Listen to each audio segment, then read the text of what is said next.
नागौर ने लेरापरी काई प्राथमिकता रही और एक रणनीति बना करके ऐसे जो ब्लैक स्पॉट्स हैं, ब्लैक स्पॉट्स को चिन्हित किया जाए, क्योंकि अपराधी किसी भी क्षेत्र में हो, चाहे वो खनन क्षेत्र में हो, चाहे साइबर क्राइम क्रिमिनल अपराधी हो। रियाबाड़ी क्षेत्र में अवैध बजरी खनन और बजरी माफिया हो रहा है। दोनों ही तरीके से हम इस नशे की जो समस्या है इसको जड़ से खत्म करने का प्रयास करेंगे। बिना पैसे खर्च किए घर बैठे कमाए 1500 रुपए प्रतिदिन। बस डाउनलोड करें बैंक साथी ऐप, फ्री ट्रेनिंग लेकर कमाना शुरू करें।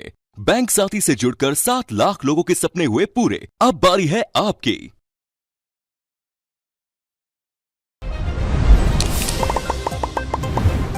राम राम सा जलको मारवाड़ में आप लोग स्वागत है। मैं मेघराज सिंह। आज आप आए हैं नागौर का नया पुलिस अधीक्षक श्रीमान मृदुल जी कच्छावा एवं पहली भरतपुर जिला में भी पुलिस अधीक्षक। राम राम सर। राम राम जी। सर, नागौर ने लेरापरी काई प्राथमिकता रही? देखिए, नागौर ज़िले के संदर्भ में प्राथमिकता पे बात करने से पहले पुलिस मुख्यालय की जो ओवरऑल राजस्थान पुलिस की जो हमारी प्राथमिकताएं रहती हैं, वही प्राथमिकताएं सर्वप्रथम ज़िले में भी रहेंगी। आने के बाद में जितना हमारे स्थानीय अधिकारियों से, स्थानीय आमजन से, सभी से जो चर्चा हुई है, उसमें कई प्रकार के इश्यूज़ निकल कर के आए हैं, जिसमें मुख्य रूप से नशे की प्रवृत्ति जो वर्तमान समय में नागौर में पैर पसार रही है, वो एक प्रमुख बिंदु है। तो निश्चित तौर पे वो एक प्राथमिकता रहेगा। और साथ ही साथ साइबर क्राइम, स्ट्रीट क्राइम, जो कि एक छोटा अपराध होता है लेकिन आम जन को काफ़ी हद तक परेशान करता है, ये तीनों ही चीज़ें प्राथमिकता रहेंगी। इसके अलावा जो हमारा पुलिस स्टाफ है, उनका वेलफेयर, ओवरऑल स्थानीय ज़िले के लिए, सिटी हेडक्वार्टर के लिए क्या बेहतर पुलिसिंग की जा सकती है, वो ओवरऑल प्राथमिकता रहेगी।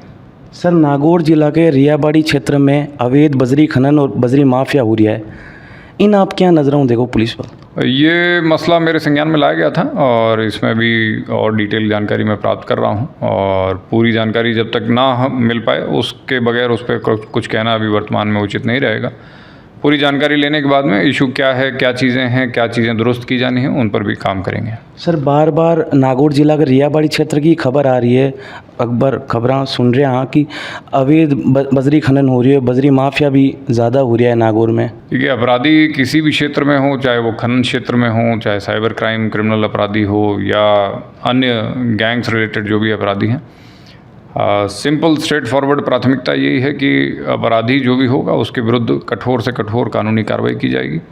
स्पेसिफिक इश्यूज़ जो हैं उनकी क्या पेचीदगी है, किस प्रकार से उनको हल किया जाना है, आमजन को किस प्रकार से राहत मिल सकती है, उस पर आने वाले समय में हम काम करेंगे। सर, नागौर में बढ़ती नशे की प्रवृत्ति, युवा नशा कर रहा है और अपराध की दुनिया में भी नागौर को नाम आने लागो, जगह जगह गैंग रेप हो रहा है और गैंगवार हो रहा है, इन आप काई नज़रों देखो? देखिए, 2-3 इश्यूज़ जैसे मैंने शुरुआत में ही बताया, प्राथमिकता जो चीज़ें हम आइडेंटिफाई कर पाए हैं, नशा एक महत्वपूर्ण समस्या है।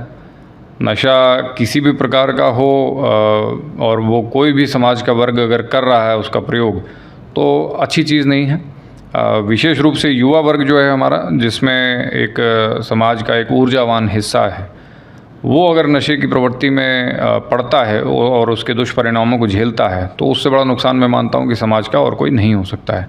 आने वाले समय में हमारा ये प्रयास रहेगा कि एनफोर्समेंट की कार्रवाई, यानी पकड़ धकड़ से, तथा जागरूकता अभियानों के मार्फत, दोनों ही तरीके से हम इस नशे की जो समस्या है इसको जड़ से खत्म करने का प्रयास करेंगे।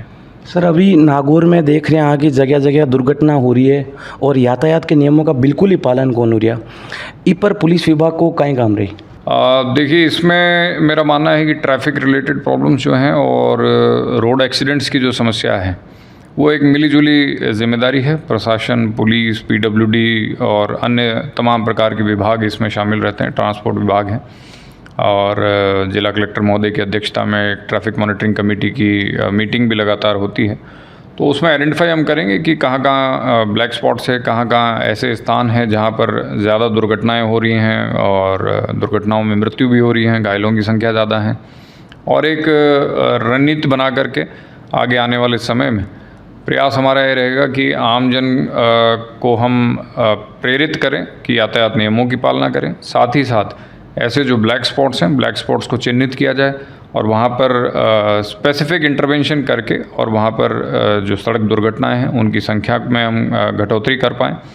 साथ ही साथ मृतकों की संख्या जो है इन आंकड़ों में हम कमी ला पाएँ, ये हमारी उपलब्धि रहेगी आने वाले समय में। सर अभी मैं हर गांव में ग्राउंड रिपोर्टिंग कर रही हूँ और गांव वाला की एक सबसे बड़ी समस्या आ रही है कि हर गांव में भू माफिया ज़्यादा हो रहा है और गांव वाले लोग गांव की ज़मीन पर अतिक्रमण कर रहा है। पर आप लोग कहीं कहना है? ये जनरल इश्यूज़ हैं। मैं मानता हूँ कि इस प्रकार की समस्याएं ना केवल नागौर में बल्कि आमतौर पे हर ज़िले में देखने को आती हैं और मुख्य रूप से चूँकि रेवेन्यू से रिलेटेड ये मैटर रहता है और इसमें विभिन्न प्रकार के तत्व शामिल हो जाते हैं और जब जैसे जैसे क्षेत्र का और शहर का विकास होता है, ज़मीनों की कीमतें बढ़ती हैं, तो निश्चित तौर पे उसमें अच्छे और बुरे तमाम प्रकार के एलिमेंट शामिल होते हैं। पुलिस का ये प्रयास रहेगा उसमें कि निष्पक्ष होकर के और जो भी इसमें आपराधिक तत्व हैं, गलत प्रकार के तत्व हैं, उनके विरुद्ध नियमानुसार कार्रवाई करें। धन्यवाद सर। झलको